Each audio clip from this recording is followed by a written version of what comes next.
అందరికి నమస్కారం. జై భీమ్. నా పేరు మారేడు మోహన్. ముందుగా ఇక్కడికి మా ఆహ్వానం మేరకు విచ్చేసినటువంటి మీడియా మిత్రులకు మరియు వివిధ దళిత సంఘాలకు, అడ్వకేట్ మిత్రులకు మరియు బస్తీ కమిటీ సభ్యులకు, దళిత సంఘాలకు అందరూ కూడా స్వాగతం తెలియజేస్తున్నాం, ధన్యవాదాలు తెలియజేస్తున్నాం. అయితే ముఖ్యంగా ఈరోజు ఇక్కడ పెట్టినటువంటి రౌండ్ టేబుల్ సమావేశం ఏదైతే ఉందో, ఈ యొక్క రౌండ్ టేబుల్ సమావేశానికి సంబంధించి ఇక్కడ మొన్న రీసెంట్గా వచ్చినటువంటి సుప్రీంకోర్టు జడ్జిమెంట్ ఏదైతే ఉందో, అక్కాల Ramireddy versus state of Andhra Pradesh ఏదైతే ఉందో, ఈ యొక్క జడ్జిమెంట్ దళిత క్రైస్తవులకు ఎస్సీ హోదా ఇవ్వాలా వద్దా అనేటటువంటి సబ్జెక్ట్ పైన ఈ యొక్క జడ్జిమెంట్ రావడం జరిగింది. మనందరికి తెలిసింది మిత్రులా. అదేవిధంగా ఈ యొక్క జడ్జిమెంట్ పైన సమాజంలో ఉన్నటువంటి కొందరు దళిత నాయకులు, వివిధ వర్గాలకు చెందినటువంటి మేధావులు, వివిధ సంఘాలకు చెందినటువంటి మేధావులు దీనిపైన వాళ్ళ అభిప్రాయాలు తెలియజేయడం జరిగింది. కొన్ని సంఘాలు దీన్ని వ్యతిరేకించడం జరిగింది, ఈ యొక్క జడ్జిమెంట్ని. ఇది రాజ్యాంగ విరుద్ధం అన్నట్టుగా. కొన్ని సంఘాలు దీన్ని స్వాగతించడం జరిగింది. అయితే మీడియా ముఖంగా ఇప్పటివరకు ఒక వ్యతిరేకత మాత్రమే కనిపించింది ఈ యొక్క జడ్జిమెంట్ పట్ల. కానీ వాస్తవానికి నిజమైనటువంటి ఎస్సీ సోదరులుగా, నిజమైనటువంటి ఎస్సీ మేధావులు చాలామంది కూడా ఈ యొక్క జడ్జిమెంట్ని మేమందరం కూడా స్వాగతిస్తున్నాం. ఇంకా చాలామంది మిత్రులు రావాల్సి ఉంది. అయితే ఈ యొక్క జడ్జిమెంట్లో వచ్చినటువంటి సారాంశాన్ని ఇక్కడ ఉన్నటువంటి లీగల్ సభ్యులు, లీగల్ అడ్వకేట్లు వాళ్ళు ఎక్స్ప్లెయిన్ చేస్తారు. అయితే అదేవిధంగా వివిధ సంఘాలు, సమాజంలో తిరుగుతున్నటువంటి సమస్యలపైన తిరుగుతున్నటువంటి కొన్ని సంఘాల వాళ్ళు కానీ, లేదా రాజకీయ రంగాలలో ఉన్న వాళ్ళు కానీ, వీళ్ళందరూ కూడా వాళ్ళ అభిప్రాయాలు తెలియజేయడానికి ఈ యొక్క రౌండ్ టేబుల్ కాన్ఫరెన్స్ సమావేశాన్ని పెట్టుకోవడం జరిగింది. అయితే ముఖ్యంగా ఈ యొక్క రౌండ్ టేబుల్ సమావేశంలో భాగంగా ఈరోజు ఇక్కడికి విచ్చేసినటువంటి వివిధ సంఘాల వారు వాళ్ళ అభిప్రాయాలను తెలియజేస్తారు. దయచేసి చివరి వరకు కూడా మీడియా మిత్రుల నుండి మీ యొక్క సహకారాన్ని అందజేయాలని కోరుకుంటున్నాను. అయితే ముందుగా దీనిపైన ఓవరాల్ సబ్జెక్ట్ ఒక వ్యూ కోసం నేను మాట్లాడతాను. ముందుగా మాట్లాడిన తర్వాత ఇంకా పెద్దలు వస్తారు, మన మిత్రులు కూడా అందరూ కూడా మాట్లాడతారు.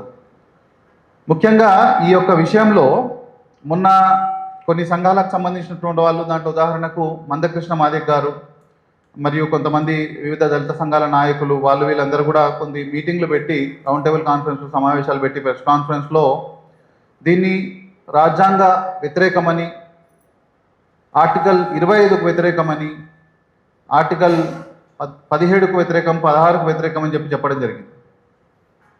అయితే ఈ యొక్క రిజర్వేషన్ అనేటటువంటి కాన్సెప్ట్కి పూర్తిగా వీళ్ళందరూ కూడా తప్పుదోవ పట్టిస్తున్నారని మేము భావిస్తున్నాం. ఎందుకంటే ముందుగా మిత్రులారా, రిజర్వేషన్ అనేటటువంటి కాన్సెప్ట్ని మనం అర్థం చేసుకోవాలంటే దాన్ని రిప్రజెంటేషన్గా మనం భావించాలి. మనం రిజర్వేషన్ ఎప్పుడైతే మనము సరిగ్గా అర్థం చేసుకుంటామో, ఈ యొక్క ఎస్సీ హోదా అనేది దళిత క్రైస్తవులకు, అసలు దళిత క్రైస్తవులు అనేటువంటి పదమే తప్పది. ఇప్పుడు బీకాంలో ఫిజిక్స్ ఉండదు, రాజ్యాంగంలో దళిత క్రైస్తవులు ఉండదు వాస్తవానికి. కాబట్టి నేను ఏమంటున్నానంటే, దళిత క్రైస్తవులు అనేటువంటి పదమే తప్పు. దళితులు ఎవరైతే మతం మారుతారో క్రైస్తవులుగా, వాళ్లకు బీసీసీ ఇవ్వబడుతుందని చెప్పి స్పష్టంగా చట్టం ఉంది, జియో ఉంది దానిపైన.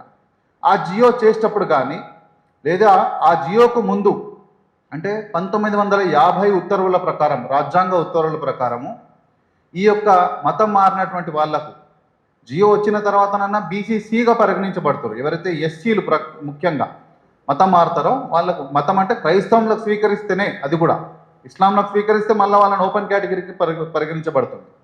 సో ఎవరైతే మతం మారుతారో వాళ్ళకు బీసీసీ అనేది ఇవ్వక ముందుకు వాస్తవానికి 1990 వరకు బుద్ధిస్టులు కూడా దాంట్లో లేరు. దానికంటే ముందు 1956 వరకు సిక్కులు కూడా లేరు.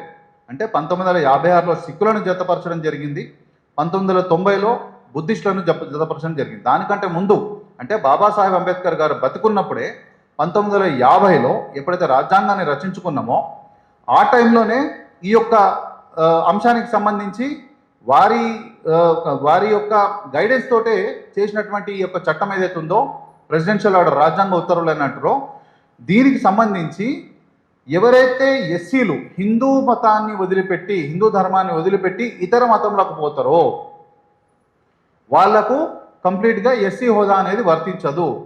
మరి తర్వాత 1956లో బాబాసాహెబ్ అంబేద్కర్ గారు బ్రతుకున్నప్పటికీ కూడా, ఆయన బతుకున్న కాలంలోనే మరి సిక్కులకు ఎందుకు ఇవ్వడం జరిగింది? స్పష్టంగా వారు రాసినటువంటి బాబాసాహెబ్ అంబేద్కర్ గారి రచనలు ప్రసంగాల దాంట్లో చూస్తే కనుక వాల్యూమ్ 17లో క్లియర్గా వారు చెప్పడం ఏం జరిగిందంటే, హిందూ దళితులకు మతం మారండి, బౌద్ధం స్వీకరించండి అని నేను చెప్పడం జరిగింది. కాబట్టి ఇప్పుడు హిందూ దళితులు అనే వాళ్ళు మతం మారేటటువంటి క్రమంలో కొందరు బౌద్ధంలోకి వస్తున్నారు, కొందరు క్రైస్తవంలోకి పోతున్నారు. కాబట్టి ఈ క్రైస్తవంలోకి ఇస్లాంలోకి పోతే హిందూ దళితులు ఎవరైతే క్రైస్తవంలోకి ఇస్లాంలోకి పోతే వాళ్ళు జాతి వ్యతిరేకులుగా మారుతారు. కాబట్టి ఈ మతం మార్పిడి అనేటటువంటి డోర్స్ని సిక్కు ధర్మంకి కూడా ఓపెన్ చేయాల్సిన అవసరం ఉంది. కాబట్టి హిందువులు మతం మారాలనుకుంటే బుద్ధిస్టులుగా రండి, లేదా సిక్కు ధర్మం స్వీకరించండి. సిక్కు ధర్మం స్వీకరించిన వాళ్ళకు కూడా ఎస్సీ హోదా ఇస్తేనే అప్పుడు సిక్కు ధర్మం వైపు మత మార్పిడి అనేది జరుగుతుంది తప్ప ఇస్లాం క్రైస్తవంలో పోతే జాతి వ్యతిరేకులుగా తయారవుతారు. కాబట్టి అది కరెక్ట్ కాదని భావించి బాబాసాహెబ్ అంబేద్కర్ గారి యొక్క ఆలోచన ప్రకారం 1956లో ఈ యొక్క సిక్కులకు కూడా ఎస్సీ హోదా అనేది ఇవ్వడం జరిగింది. సిక్కులకు అంటే అందరు సిక్కులకు కాదు, సిక్కులలో ఒక 4 కులాలకు మాత్రమే. సో ఈ విషయాలు, ఈ యొక్క చారిత్రాత్మక విషయాలు అనేకము మొన్న పెట్టినటువంటి మీటింగ్లలో కొందరు పెద్ద నాయకులు ఎవరైతే ఉన్నారో వాళ్ళు మిస్ చేస్తున్నారు. దయచేసి అవన్నీ కూడా ఈరోజు కవర్ చేసేయాలన్న ఉద్దేశంలో మేము ఈ యొక్క ప్రెస్ కాన్ఫరెన్స్లో పెట్టడం జరిగింది. సో ఆనాటి నుండి 1990 వరకు కూడా భారతీయ మతాలలో, భారతీయతలో కులం అనేటటువంటి కాన్సెప్ట్ అనేది ఇమిడిపోయింది. కాబట్టి ఈ యొక్క భారతీయ మతాలలో ఈ యొక్క సమస్య ఎదురవుతుంది. కాబట్టి బుద్ధిస్టులను కూడా తర్వాత 90లో జాయిన్ చేసుకోవడం జరిగింది. అది మనందరికి తెలిసిన విషయమే. కానీ ఈరోజు ఏమంటున్నారు, లేదు క్రైస్తవంలకు కూడా ఇవ్వాలి, క్రైస్తవంలకు మారిన వాళ్ళకు కూడా ఇవ్వాలంటున్నారు. తర్వాత ఏమంటున్నారు, ఆల్రెడీ గాలి వినోద్ కుమార్ గారు ఒక ఆర్గనైజేషన్ పెట్టడం జరిగింది. ముస్లింలకు కూడా, ఎస్సీలు ఎవరైతే ముస్లింలకు ఇస్లాంలకు స్వీకరిస్తారో ఆ ముస్లింలకు కూడా ఇవ్వాలని చెప్పి వారు కూడా డిమాండ్ చేస్తున్నారు. ఒక్కసారి ఆలోచించండి మిత్రులారా, అసలు ఇంతకుముందు నేను మీకు చెప్పడం జరిగింది, రిజర్వేషన్ అంటేనే రిప్రజెంటేషన్, ప్రాతినిధ్యం. ఈ యొక్క ప్రాతినిధ్యం అనేటటువంటి దాన్ని ఎందుకు పెట్టారు? అసలు ఈ సమాజ నిర్మాణంలో, ఈ భారతదేశ నిర్మాణంలో ఏదైతే ఉందో, ఈ జాతి నిర్మాణంలో అన్ని కులాలు, అన్ని వర్గాల ప్రాతినిధ్యం అనేది అవసరం. కాబట్టి ఈ యొక్క రిజర్వేషన్ అనేది రిప్రజెంటేషన్ రూపకంగా పెట్టడం జరిగింది. ఈరోజు మరి మతం మారినటువంటి క్రైస్తవులకు వాళ్ళకు రిజర్వేషన్ ఇస్తే మరి చట్టసభల్లో కానీ విద్యా ఉద్యోగాలలో కానీ మరి వాళ్ళు మతం మారిన తర్వాత మరి మా ప్రాతినిధ్యం ఎట్లున్నట్టు? అక్కడ పోయిన తర్వాత కూడా క్రైస్తవుల ప్రాతినిధ్యమే ఉంటుంది కదా. మరి మా ప్రాతినిధ్యం ఎట్లున్నట్టు? ఇప్పుడు మీరు చాలా విషయాలు సెంటిమెంటల్గా, ఎమోషనల్గా మాట్లాడారు కొంతమంది పెద్దలు. మరి ఈ ఎమోషన్స్ కాదండి ఇక్కడ ఆలోచించాల్సింది. ఒక కోర్టులో ఒక కేసు తేల్చేటప్పుడు లేదా చట్టసభల్లో చట్టాలు రూపొందించేటప్పుడు ఎమోషన్స్ చూడరు, క్యాల్కులేషన్స్ చూస్తారు, ఈక్వేషన్స్ చూస్తారు, వాళ్ళకి ఇవ్వాల్సినటువంటి అవకాశాలు, ఆపర్చునిటీస్ చూస్తారు. ఇవి మనం విడిచిపెట్టేసి ఎమోషన్స్ మీద మాట్లాడి మనల్ని మనం మోసం చేసుకోవడం తప్ప ఇంకేమవుతుంది? కాబట్టి ఈరోజు యావత్ హిందూ దళిత సిక్కు సమాజం, హిందూ దళిత మరియు సిక్కు దళిత మరియు బుద్ధిస్ట్ సమాజం మనం అర్థం చేసుకోవాల్సింది ఏంటంటే, ఈరోజు క్రైస్తవులు అనేటటువంటి వాళ్ళు మైనారిటీలు, అదే ముస్లింలు కూడా మైనారిటీలే. మనము రిజర్వేషన్ అనేది క్రైస్తవులకు ఇచ్చిన తర్వాత ఇంకా ముస్లింలకు ఇవ్వను అనడానికి ఏముండదు, ఎందుకంటే టెక్నికల్ పాయింట్ ఆఫ్ వ్యూ చూస్తే కనుక క్రైస్తవులకు ఇచ్చిన తర్వాత ముస్లింలకు ఇవ్వాల్సిందే, ఎందుకంటే ఇద్దరికి డిఫరెన్స్ ఉండదు. రేపు కోర్టు ప్రశ్నిస్తుంది, అవునండి మీరు క్రైస్తవులకు ఇవ్వడానికి ఇచ్చినప్పుడు లేని సమస్య ఈరోజు ముస్లింలకు ఇస్తే ఏమొచ్చిన సమస్య? ఇద్దరి కులాలలో, ఇద్దరి మతాలలో వ్యత్యాసం ఏముంది? మరి వాళ్ళకి ఇచ్చినప్పుడు కూడా వీళ్ళకి ఇవ్వాల్సిందంటారు. ఈరోజు మిత్రులు ఆలోచించండి, ఈరోజు ఇస్లాం పేరిట దేశాన్నే విభజించుకున్నాం. క్రైస్తవం 300 సంవత్సరాలు మనల్ని పాలించడం జరిగింది. ఇంత చేసిన తర్వాత కూడా ఇప్పటికి కూడా రాజ్యాధికారానికి దూరంగా ఉన్నది నిజానికి ఎవరు? దళితులు. సైమన్ కమిషన్ నుంచి తీసుకుంటే 1909 అంటారు మింటో మార్లే రిఫార్మ్స్ నుంచి తీసుకుంటే ఇప్పటి వరకు కూడా లేటుగా రిజర్వేషన్ అనుభవించింది ఎస్సీలే, దళిత వర్గాలే. ఫస్ట్ ఇచ్చింది ముస్లింలకు సపరేట్ ఎలక్టోరల్ సిస్టమ్, తర్వాత క్రైస్తవులకు, తర్వాత సిక్కులకు, తర్వాత ఆంగ్లో ఇండియన్స్కి, ఇట్లా వివిధ రకాల వాళ్ళకి ఇచ్చుకుంటా 1935 గవర్నమెంట్ ఆఫ్ ఇండియా యాక్ట్ ప్రకారము బాబాసాహెబ్ అంబేద్కర్ గారు చేసినటువంటి కృషి వల్ల రిజర్వేషన్స్ అనేటివి రావడం జరిగింది ఎస్సీలకు. 1935 నుంచి రావడం జరిగింది. మరి లేటుగా రిజర్వేషన్స్ వచ్చింది ఎస్సీలకే కదా. దానికంటే ముందు 350 సంవత్సరాలు పాలనలో ఉన్నది ఎవరు? క్రైస్తవులే కదా. దానికంటే ముందు 800 సంవత్సరాల పాలనలో ముస్లింలే కదా. మరి అంత సమయం సరిపోలేదా మీరు మీ జాతులను డెవలప్ చేసుకోవడానికి? కేవలం 70 ఏళ్ళు 80 ఏళ్ళు మా హిందువులలో దళితులకు రిజర్వేషన్ లేకనే దీంట్ మీద పడేయడం ఎంతవరకు కరెక్టు? మీరు ఈ ఇల్లు నచ్చలేదని ఈ వాహనంలో నీకు ఫర్ ఎగ్జాంపుల్ ఈ 2 వాహనాలు పోతున్నాయి, ఒక వాహనంలో నీకు సరైన సీటు ఇవ్వలేదని చెప్పి, నీకు సరైనటువంటి అనుకూలత ఇవ్వలేదని చెప్పి నువ్వు ఇంకో వాహనం ఎక్కి ముందుకు వెళ్ళిపోతున్నావు. ఏదైనా సరే మంచో చెడ్డో ఈ వాహనంలో ఉందని చెప్పి ముందుకు పోవాలనుకున్నవాడు ఎస్సీలు. ఈరోజు అనుకోను మంచో చెడ్డో ఒక రిజర్వేషన్ అనే సిస్టమ్ వచ్చిన తర్వాత ఇక్కడ కూడా వీడికి మాకు న్యాయమైన సీటు దొరికిన తర్వాత నువ్వు అక్కడ ముంగలు పోయి వాహనం దిగి నేను మళ్ళీ ఈ వాహనంలోకి ఎక్కుతా అంటే నువ్వు ఈ ఇంట్లో ఉన్నటువంటి కష్టాన్ని సుఖాన్ని అనుభవించకుండా, ఈ సమాజంలో మేము ఎదుర్కొంటున్నటువంటి సమస్యలపైన పోరాడాల్సిన సమయంలో నువ్వు ఈ యొక్క సమాజాన్ని విడిచిపెట్టి, ఈ యొక్క సమాజం చేతి విడిచిపెట్టి మతం మారి ఈరోజు వచ్చి నువ్వు మళ్ళీ నాకు రిజర్వేషన్ కావాలి, మేము ఆడిపోయిన తర్వాత కూడా మాకు వివక్షతలు ఎదుర్కొంటున్నామంటే నువ్వు పోరాటం చేయాల్సింది ఎక్కడ? అక్కడ కదా. నువ్వు అక్కడ పోరాటం చేయాలా? మరి నేను సూటిగా ఒకటే ప్రశ్నిస్తున్నా, మొన్న ప్రెస్ కాన్ఫరెన్స్ పెట్టి మాట్లాడినటువంటి పెద్దలను ఒకటే సూటిగా ప్రశ్నిస్తున్నా, మందకృష్ణ మాదిగ గారు కానీ ఇంకెవరని కానీ. ఈరోజు కేవలం ఒక కులం ఆధారికంగా మతం మారిన వాళ్ళని కూడా ఎస్సీలను మీరు అంటున్నారు కదా. నేను సూటిగా ప్రశ్న అడుగుతా. ఈరోజు మా రిజర్వేషన్లు మీకు కావాలంటున్నారు కదా, దళితులకు ఇచ్చినటువంటి రిజర్వేషన్లు ముస్లిం క్రైస్తవులకు ఇవ్వాలని మీరు అంటున్నారు కదా. నేను సూటిగా ప్రశ్న అడుగుతా. ఈరోజు లక్షల ఎకరాల్లో ఉన్నటువంటి వక్ఫ్ భూములు మరి హిందూ దళితులకు ఇస్తారా? మీరు అంతా దళితులందరూ ఒకటే ఏ మతంలో ఉన్నా అంటున్నారు కదా. మరి అభివృద్ధి కోసం మాట్లాడదాం మనం. లక్షల ఎకరాల్లో ఉన్నటువంటి వక్ఫ్ భూములు హిందూ దళితులకు ఇస్తారా? ఈ సమాజంలో జరిగినటువంటి తప్పిదానికి హిందూ సమాజము రిజర్వేషన్ లేదానికి ఒక 2 వర్గాల మధ్యలో, 2 సమాజాల మధ్యలో జరిగినటువంటి ఒప్పందం. అప్పుడు ఆ యొక్క రిజర్వేషన్ అనేది మేము సాధించుకోవడం జరిగింది. మరి అదేవిధంగా మీకు జరుగుతున్నటువంటి అన్యాయాన్ని మీరు అక్కడ ప్రశ్నించకుండా దీన్ని అడిగితే మేము సూటిగా అడుగుతున్నాం. దళితులందరూ ఒకటే ఏ మతంలో ఉన్నా అంటున్నారు కదా. మరి మీ మతంలో ఉన్నటువంటి వక్ఫ్ భూములు లేదా వందల వేల ఎకరాల్లో ఉన్నటువంటి బ్రిటిష్ కాలంలో చర్చిల పేరు మీద ఇచ్చినటువంటి వేల ఎకరాలు, లక్షల ఎకరాలు ఏవైతే ఉన్నాయో ఎన్ని ఉంటాయని నాకు దాని లెక్క తెలియదు. కానీ మరి ఆ భూములన్నీ హిందూ దళితుల పేరు రాయడానికి సిద్ధంగా ఉన్నారా? చెప్పండి. మీరు ఇస్తే ఈ రిజర్వేషన్లు కూడా పంచుకుందాం. ఏమంటారు? కాబట్టి లాజిక్ లేకుండా మాట్లాడడం కరెక్ట్ కాదు. ఈ యొక్క దేశ నిర్మాణంలో రిజర్వేషన్ అనేది రిప్రజెంటేషన్ పెట్టడం చెప్పిందని మీకు ఆల్రెడీ చెప్పింది జరిగింది.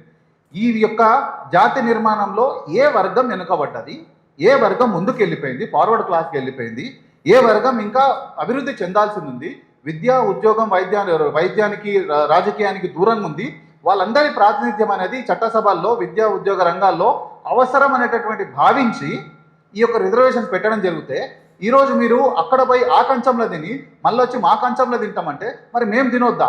మా కడుపులు ఇట్లనే బక్క చిక్కిపోయి ఉండాలా? మా బిడ్డలు ఇట్లనే బక్క చిక్కిపోయి ఉండాలా? ఈరోజు ఒక మైనార్టీ ఎడ్యుకేషన్ ఇన్స్టిట్యూషన్స్లో చదువుకుంటున్నటువంటి ఒక క్రైస్తవ యువకుడికి సంబంధించి, ఆ యొక్క క్రైస్తవ యువకులకు సంబంధించి ఈరోజు ఎస్సీ ఎస్టీ యువకులు ఎవరైతే మన గవర్నమెంట్ స్కూళ్ళలో చదువుకునే, ప్రాథమిక పాఠశాలలో చదువుకునే పిల్లలు పోటీ పడలేరు. ఎందుకంటే ఆ క్వాలిటీ ఆఫ్ ఎడ్యుకేషన్ చాలా మారుతుంది. మరి వాళ్ళకి ఆ క్వాలిటీ ఆఫ్ ఎడ్యుకేషన్ ఎక్కడి నుంచి వచ్చింది?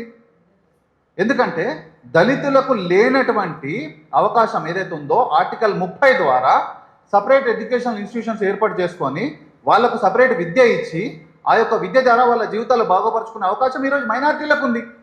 మరి ఎస్సీలకు ఉందా? లేదు కదా. మరి ఎస్సీలకు లేనప్పుడు మరి మాకు లేని అవకాశాలు మీకు ఉన్నప్పుడు మీరు మీ అవకాశాలు వాడుకోవాలి తప్ప మా దాంట్లో ఎట్లా తీసుకుంటారు? సో ఈరోజు ఆ మైనార్టీ ఎడ్యుకేషనల్ ఇన్స్టిట్యూషన్స్లో చదువుకున్న పిల్లోడు మా పిల్లలతోటి కన్నా చాలా ఫార్వర్డ్ వెళ్ళిపోతున్నాడు. వాటితో మా పిల్లలు పోటీ పడే పరిస్థితి లేదు. మీరు పోటీ పడాలనుకుంటే కనుక మీరు ఓపెన్ కేటగిరీలో పోటీ పడాలా. అదేవిధంగా ఎస్సీ అసలు వాస్తవానికి మతం మారినటువంటి క్రైస్తవులకు ఎవరైతే బీసీసీగా పరిగణించబడుతారో వాళ్ళకి ఏం నష్టం జరుగుతుంది? ఏం నష్టం జరుగుతలేదు. వాస్తవానికి చెప్పాలంటే మేము అట్లా అని చెప్పి వాళ్ళు మతం మారొద్దంటే మీ ఇష్టం, మీరు మీ రాజ్యాంగం మీకు ఆ స్వేచ్ఛ ఇచ్చింది. ఆర్టికల్ 25 ప్రకారము మీరు మతం మారుకోండి. కానీ ఏ మతానికి ఏ అవకాశం ఇచ్చింది అనే దాంట్లో చట్టపరమైనటువంటి రాజ్యాంగబద్ధమైనటువంటి కొన్ని క్లారిఫికేషన్స్ ఉన్నాయి. ఆ క్లారిఫికేషన్స్ మీరు వదిలిపెట్టేసి ఇష్టం వచ్చినట్టు మాకు నచ్చింది మేము మాట్లాడతామంటే కుదరదు. ఈరోజు వాస్తవానికి చెప్పాలంటే ఎస్సీలకు ఉన్నటువంటి గురుకులాలు ఏవైతే ఉన్నాయో అదే గురుకులాలు మైనార్టీ యువకులకు కూడా ఉన్నాయి, మైనార్టీ పిల్లలకు కూడా ఉన్నాయి, మైనార్టీ గురుకులాలు ఉన్నాయి. ఎస్సీ ఒకవేళ చదువు అవ్వలేదు అనుకుంటే కనుక ఉద్యోగం ఏమైనా వ్యాపారం చేసుకోవాలనుకుంటే ఎస్సీల కార్పొరేషన్ ఉన్నట్టుగానే మైనార్టీలకు కూడా కార్పొరేషన్స్ ఉన్నాయి. అదేవిధంగా మీరు చూసుకుంటే కనుక ఏమైనా అన్యాయం జరిగితే ప్రభుత్వం స్పందిస్తలేదు, ప్రభుత్వ అధికారులు స్పందిస్తలేరంటే కనుక ఏదైతే ఎస్సీలకు కడుపు నొప్పి లేసి అంటే కష్టం వస్తే చెప్పుకోవడానికి ఎస్సీ కమిషన్స్ ఉన్నాయి, స్టేట్ మరియు సెంట్రల్. అదే ఎస్సీ కమిషన్స్ మైనార్టీలకు కూడా ఉన్నాయి. అదేవిధంగా ఎస్సీలకు ఉన్నటువంటి రిజర్వేషన్స్ ప్రకారము బీసీసీ వాళ్ళ జనాభా ప్రాతిపదికన చూస్తే కనుక లేటెస్ట్ జనాభా లెక్కలు చూసినా కూడా 0.3% ఉంది. 0.3% ఉన్నటువంటి పాపులేషన్కి 1% రిజర్వేషన్ ఉంది. మేము దాన్ని కూడా స్వాగతిస్తున్నాం. ఓకే, పర్వాలేదు, వాళ్ళు కూడా బాగుపడాలి. వాళ్ళేం క్రైస్తవులనంత మాత్రం వాళ్ళు బాగుపడద్దని కాదు, వాళ్ళు కూడా బాగుపడాలి, వాళ్ళు మనుషులే. కానీ మా కంచంలో పొత్తడగడం న్యాయం కాదు అంటున్నాం మేము. ఇది హిందూ దళితులకు, హిందూ సమాజంలో ఎదుర్కొన్నటువంటి వివక్షతలకు సంబంధించి వచ్చినటువంటి ఒక ఫలం. ఈ యొక్క ఫలాలకు సంబంధించి వాళ్ళకు వర్తించవు. ఈరోజు క్రైస్తవంలో కులం ఉన్నదా? లేదు. ఇస్లాంలో కులం ఉన్నదా? లేదు. వీళ్ళు ఎక్కడొచ్చేసి అది వాటికన్ సిటీ నుంచి డిక్లేర్ చేయాల్సింది వీళ్ళు ఇక్కడ వచ్చేసి మాట్లాడితే ఎట్లా కుదురుతుంది? వాస్తవానికి చెప్పాలనుకుంటే కనుక విద్యా, ఉద్యోగ, రాజకీయ రంగాలలో ఏ పాయింట్ ఆఫ్ వ్యూ చూసినా కూడా ఎస్సీలో ఎవరైతే మతం మారుతున్నారో క్రైస్తవంలోకి వాళ్ళకి ఎటువంటి నష్టం లేదు. ఎస్సీలకి ఏ అవకాశాలు అయితే మైనార్టీ విద్యా సంస్థల ద్వారా, మైనార్టీ కార్పొరేషన్స్ ద్వారా, మైనార్టీ కమిషన్స్ ద్వారా, రిజర్వేషన్ బీసీసీ రిజర్వేషన్స్ ద్వారా వస్తున్నాయో అన్నీ కూడా మైనార్టీల క్రైస్తవులకు కూడా వస్తున్నాయి మైనార్టీ యొక్క హోదాలో. ఇంకా ఏ విధంగా నష్టం అవుతున్నట్టు? కాబట్టి దయచేసి ఈ యొక్క మీడియా మిత్రులు మేము వేడుకున్నది ఒకటే, మేము చెప్పే పాయింట్స్ అన్నీ కూడా టెక్నికల్గా ఉన్నాయి. దయచేసి అందరూ కూడా మీడియా మిత్రులు సహకరించాలి ఈ విషయం పైన అని చెప్పి కోరుకుంటున్నాను. జై భీమ్.